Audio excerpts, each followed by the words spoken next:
Hello everybody and good evening, this is Vicious and I hope you're ready to get started with part 2 of our Draw.io network diagram tutorial.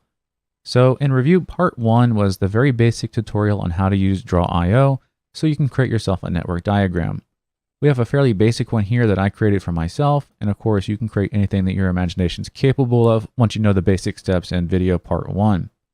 Now this video, part 2, is where we get really nitty gritty and super nerdy, and we take what this program was not supposed to do and make it do it for us, which is being capable of opening up our own programs on our local PC off of the diagram. So if I click on my layer 3 switch, it would open up PuTTY and let me SSH directly into that switch. If I click on iSpy, it's going to do a remote desktop session so I can get to that computer. That functionality is not built in, so I'm going to show you how to do that in this video. Now, before we get started on that, let me back up and apologize. In video part 1, I did say I was going to show you how to do the linking of an element to a web page, because that is built directly into Draw.io. That's a feature that we don't have to do anything crazy to get working. You just click on it and it should open up any web page of your choosing, whether it be a local web page, such as this Unify interface, or an actual web page out on the internet. That's built right in, and I forgot to show it to you because by the end of the video, I just totally lost my mind on it. So let's dive into that first, because that's very important to get starting with step 2, which is the custom stuff. So let's go ahead and just open up Draw.io. We'll create a new diagram, and we can put anything on here. It doesn't matter what it is. So once you've started putting something on your diagram, all you have to do is right-click it, go to Edit Link, and you can put any HTTP or HTTPS website that you would like. Apply it, and that will create a link for you. And once you click on that link, it's going to open that web page for you. Now, to export this, go to File, Export As, and either a PDF format or an HTML format will work. Both of those will carry the links over into your exported object. So if we were to export this as HTML, we'll call this test1.html. Let's go look for it. Here we go. Open that with Chrome. And now you can see we get a nice bounding box. We can click on it and it opens up our web page. So this is the very basis of what we're doing today. We know HTTPS and HTTP work native in Draw.io, but we can't put our own programs in HTTP or in HTTPS. It just doesn't work that way. So what we're going to be doing is going into the Windows registry and creating our own custom protocol to call our local programs. So let's go into regedit, which is going to open up our registry editor. And we'll look at the very top part of our registry, the HKey class's root. This is where most of your shell objects, shell commands live. And if you go in here and you search for HTTP, you'll see HTTP and HTTPS live here. This is where the commands for your computer come from. And what's important here is saying when you type in HTTP in your browser, execute this command. And it's going to open up Firefox. That's because that's my default browser. And then it's going to pass the parameter for the URL that we're trying to get to. HTTPS works exactly the same way. So what are we going to do? We're going to create our own new protocol, because we can't reuse HTTP and HTTPS because it would actually ruin getting to web pages for us. So let me show you how we're going to do that. Here is an example registry entry. So if you want to pause the video and take a look at this, and I'll probably also have it down in the description of the video. We're going to the same HKey class's root, but instead of HTTP or HTTPS, we're putting in our own new entry. So PuTTY in this example. And the other really important part is down here, we're giving the full path to the executable that we want to run. So now when I open up an internet browser, if I type in PuTTY, it's going to run the PuTTY executable. So let me show you how that works. So instead of HTTP or HTTPS, I'm literally going to type in PuTTY : / and then anything. It doesn't matter what I put in. The command is going to be the same. Run that, and you can see that it does launch PuTTY for me. So that leaves you now with two options. stop here and start making those custom URLs, or stay with this video and see how deep the rabbit hole goes. All right, so if you're still here, that means you want to see how deep the rabbit hole goes, and I have a lot in store for you. This is going to get kind of detailed because it's going to involve using a third-party program called AutoIT. Now, this is a free program to download and use, so there's no reason to shy away from it because it won't cost you any money. It's just going to cost you a little bit of time. Now, I've used AutoIT a lot, including things like this control panel that I wrote for automation of the house. It's a very powerful program. I've done so much really cool automation and scripting with it. And today, we're not going to be doing anything really complicated. It's actually very simple, but we're going to break it down into individual little pieces to make it easier to understand. So AutoIT, let's go ahead and pull up our browser.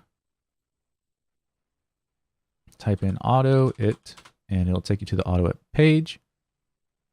And then go to Downloads. And then just download it and install it, and you're pretty much ready to get started with the next steps. So what we're doing, the gist of what we're doing here is, instead of writing a whole bunch of those custom URLs like PuTTY, where you have a specific URL string that calls a specific exe, that could get kind of messy if you have, more than 2 or 3 of them. The other thing is, no matter what, like I showed you in the browser a second ago, if I put PuTTY : and then I said anything, it doesn't matter what I put in here, because PuTTY is what's starting the command. It's always going to execute this executable, and there's no way to pass parameters to it, which means it's just always going to start PuTTY. But if we're doing a network diagram, what we probably want to do is have each individual piece of equipment on that diagram, when it's clicked, open its respective SSH session or its own remote desktop session, which means we need a way to pass parameters to the executable. So what we're doing is we're just going to use AutoIT to create one registry key for us and pass the parameters to the AutoIT executable. So let me show you first. We'll start with the registry entry. As you can see, very much the same. There's only one major difference. So instead of PuTTY, we're now using app HTTP. And you can name this whatever you want, but this is the one I chose to call mine. And then the very important part down here is we're calling the executable that we're about to create. And we added this %1, which is going to be saying after the initial string, which is the app HTTP, whatever comes next is considered a parameter. I want you to also send the parameter to the executable. And that's going to be very important here in a minute.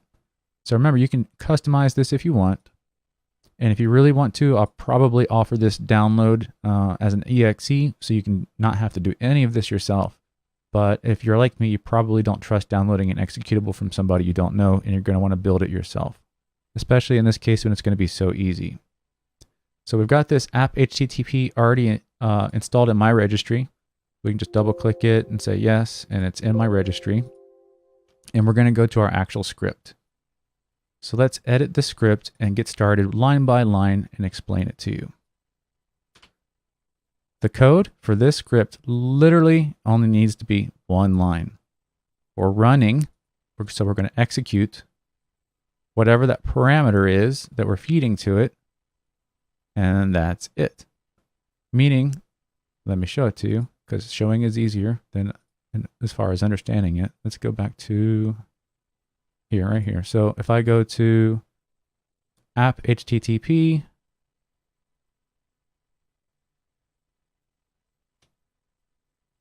and I put that in my browser.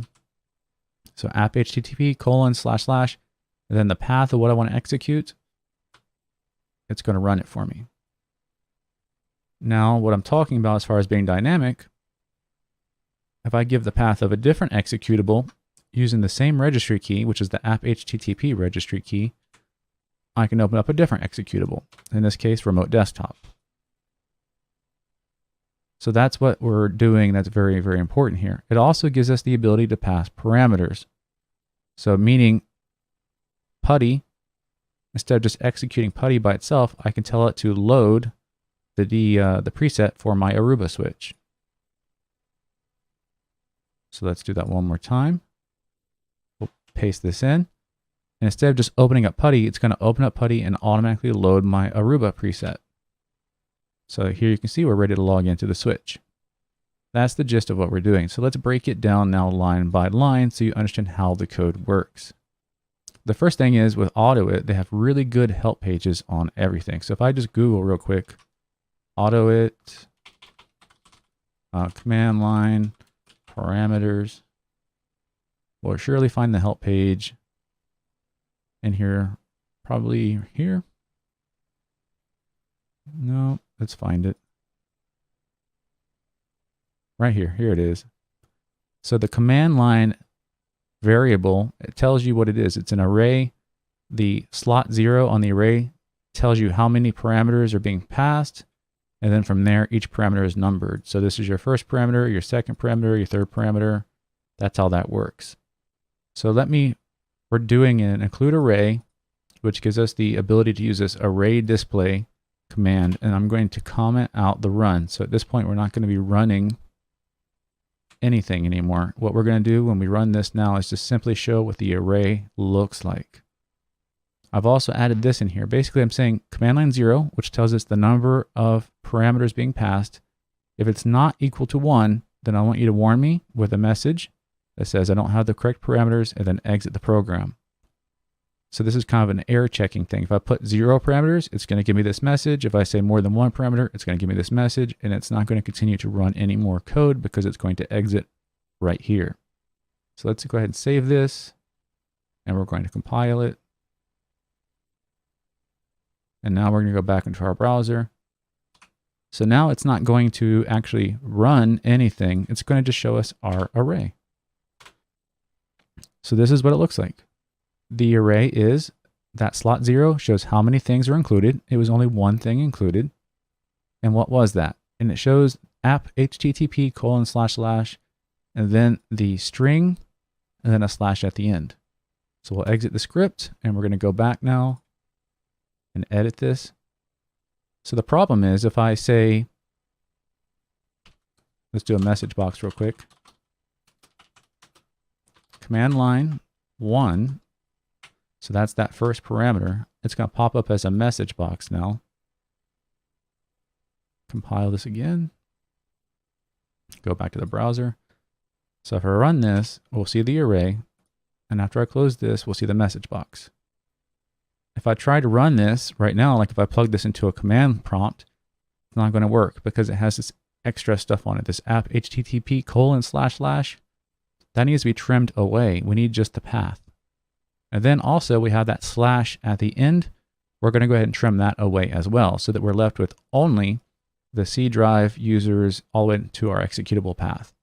So there's more than one way to skin a cat when it comes to coding. You can do this whichever way you prefer, but I'm going to go with the most dead simple way.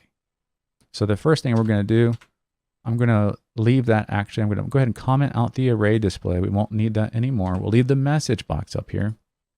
And I'm going to show you our first command, which is string trim left. The very first thing is the string, which is that command line 1 variable. And then the next thing is the count. It says how many characters do you want to trim away? In this case, I want 10 because my HTTP app:// is 10 characters long. And then we're going to close this off, save it, compile it again.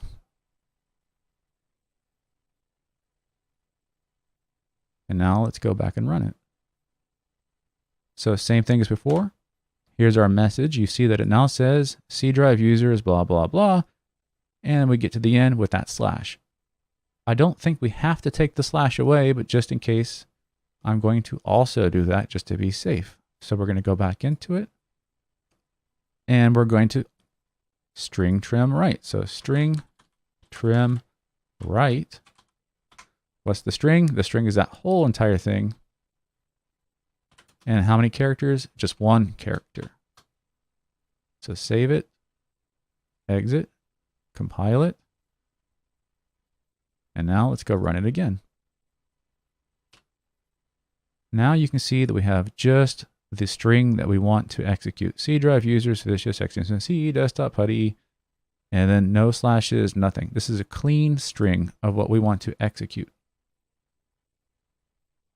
So we can now just take a run.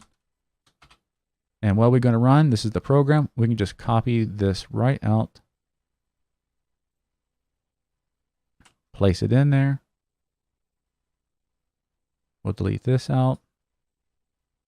And that's what I meant by you just need one string. That one string is all you need at the very, very basic to make this work. So let's save it, compile it again. And now let's go back to our browser and watch it work. And there you go. So that is pretty much the gist of what we're doing. Now let's go circle back and go over some catch-22s and some important points to make before you try this. And also I'm going to show you something extra. So let's go into the diagram that I've already created.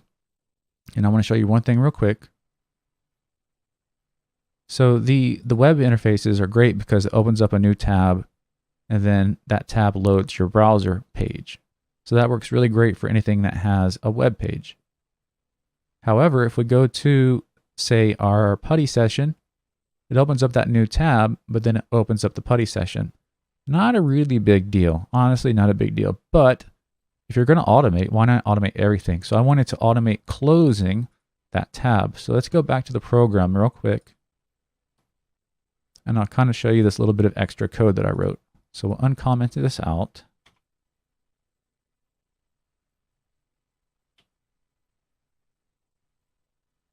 Bring it all together. All right, so sleep 500 is a half a second wait. This is 500 milliseconds. This was necessary because the code runs so fast that it actually would run the rest of this code before the browser window even opened. So I'm waiting a half a second, and then I'm getting the name of the active window. So since we're opening up PuTTY, the active window is going to be the PuTTY window. So I want to get that name, which is the title, and I'm going to save it to a variable called sActive. S is for string and active for active. All right. Then I'm saying activate the window called Mozilla Firefox because I'm using Firefox in this case. Then once I activate the Firefox window and put it on top, I'm sending the keyboard command Control W, which is the hotkey to close the open tab that you're on. And after I close that tab, I'm saying activate whichever window I saved to sActive, which of course was our PuTTY window. So now let's save this and compile it one more time. And this is what it's going to look like when we click on it now. It's going to open. Actually, it was a little bit too fast, so it didn't work. Let's see if we can get it this time. There we go. So I need to add a little bit more of a sleep in there. But you see what happened? It opened up, captured this window, went back to Firefox, closed the tab, and then reactivated PuTTY. And I'll probably work that out a little bit more later so that we don't have to use sleep, because sleep is kind of a crude way to do things. Usually you want to wait for the title of a window to become active or something along those lines. So that was just an extra piece of code that I threw in there. Now let's get into the nitty-gritty of the stuff you need to look out for. So, exporting to PDF. On PDF, the web pages like HTTP and HTTPS work wonderfully. However, in my experience, the custom URLs that we just wrote for the calling of a program, it does not like them. It says the web capture operation is failed because of an error. So if you want to use your custom URL stuff that we're learning in this video, exporting to PDF is probably not going to work for you. However, exporting to HTTP or HTML, I should say, it is working beautifully. Also, I personally prefer the HTML version anyways, because I like the little bounding box that you get. It makes it really easy to see what has an interactive point on it, and it makes it really easy to see that you can click on it. So I prefer the HTTP version anyways. Furthermore, let me bring it out. When we did a static URL for one program with no parameters, I found that this works in Chrome and Firefox without any issues. But once I started using my own custom program that has parameters passed to it, Chrome didn't like it and Firefox was fine with it. So here, let me just go ahead and open this network diagram with Chrome. So again, the web page stuff works great. The static stuff like PuTTY also worked great, but when I tried using my own parameters, it just doesn't want to work. So Firefox, however, has no issues with it, and it works fine. So if I open it with Firefox, it'll work just fine. So let's talk about how we fix this easily. One thing you could do is set your default browser to be Firefox. That works, but I don't expect everyone to do that just for the sake of this one little thing, unless you like that as your default browser like I do. So what you can do instead is create a shortcut that is dedicated to that browser for that particular page. This is something I've had to do a lot of times in the past when certain web pages used to work under one browser but not under the other.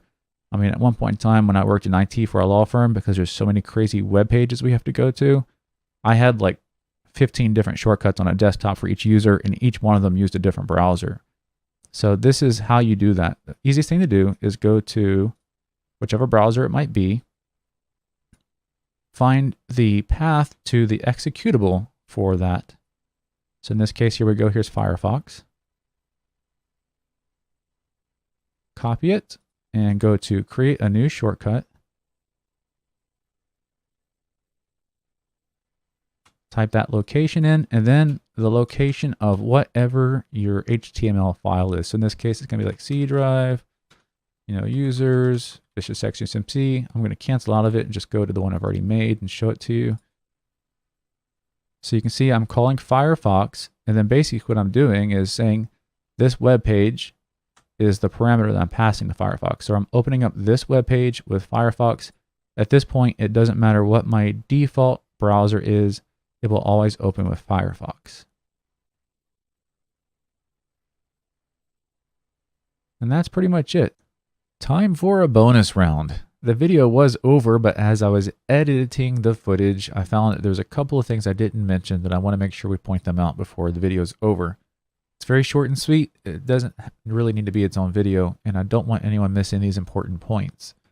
So first things first, I think it was pretty obvious, but I want to make sure that you understand that the way, once you've gone through the tutorial and you've actually created the custom URL that you're going to use to call your applications, whether they be static entries like I did for PuTTY, or you actually go the extra mile and write your own AutoIT wrapper, the way you do it is the same as you do for the HTTP and HTTPS, except you use whatever that URL was. So we did the app HTTP, and then the full path to our executable, and then the parameters as well. And then once you put that in there, it works just like it would if you used HTTP and HTTPS. The other thing is for PuTTY, because I'm sure a lot of network guys are going to be using PuTTY a lot, that load, let me just minimize this. We'll go to the script here. The load and the name of something, that's PuTTY exclusive. So look at my PuTTY environment, and you see that I have saved sessions in here. That's the name of the session. So if you want to use that load and then the name of a session, you have to go and create that yourself and save it. Now, the other thing I found is that with loading that parameter, it does not like white spaces. So that's why I have the underscore here. If you put a white space in, it only reads the first word and then it screws it up. So put something in there to take your white spaces out. I'm sure that you could probably do something with parentheses to make that work. But rather than screwing with it, it's just easier to take your white spaces out. So other than those 2 points, I'm pretty sure I covered everything else in the video. But again, if you guys have any questions after the video, feel free to comment down in the comment section so I can answer those questions for you. And then, I hope you guys enjoyed the video and learned something from it. It's a lot of stuff in one video. It's about Draw.io, it's about registry editing, it's about AutoIT. I have no idea what to call that video because there's so much cool stuff crammed in there. So I hope no matter how you found the video that you found something useful out of it. So once again, this is Vicious, and I'll see you guys next time.